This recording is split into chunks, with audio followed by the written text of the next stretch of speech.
শুক্রবার বিকেলে রাজধানীর ডিপ্লোমা ইঞ্জিনিয়ারিং ইনস্টিটিউটে এক আলোচনা সভায় প্রধান অতিথির বক্তব্যে দলের স্থায়ী কমিটির সদস্য গয়েশ্বর চন্দ্র রায় বলেন, ৫ আগস্টের পরে বিএনপি কোনো ভুল সিদ্ধান্ত নেয়নি। ৬ মাসও সরকার কোনো সংস্কার করেনি অভিযোগ করে অচিরেই নির্বাচনের রোডম্যাপ দেওয়ার আহ্বান জানান তিনি।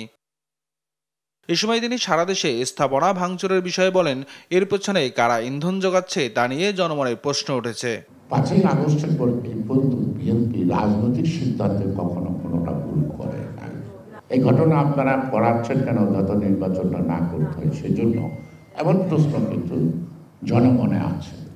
এদিকে বিকেলে রাজধানীর বিজয়নগর এলাকায় রাষ্ট্র সংস্কারে ৩১ দফা প্রণয়ন নিয়ে আয়োজন করা হয় এক কর্মশালার, যেখানে বক্তারা বলেন, নির্বাচনে না আসা পর্যন্ত সব ষড়যন্ত্র রুখে দিতে হবে। শেখ হাসিনাকে দেশে ফিরিয়ে এনে বিচার নিশ্চিতের দাবি জানান দলটির নেতারা। ভেঙে পড়া রাষ্ট্র কাঠামোকে আবারও জনসম্পৃক্ত করবার জন্য, জনগণের প্রত্যাশা পূরণের জন্য মেরামত করতে হবে।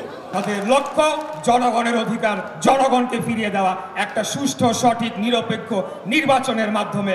দেশের সকল এই গুম খুনের প্রধান হতা হচ্ছেন এই খুনি শেখ হাসিনা।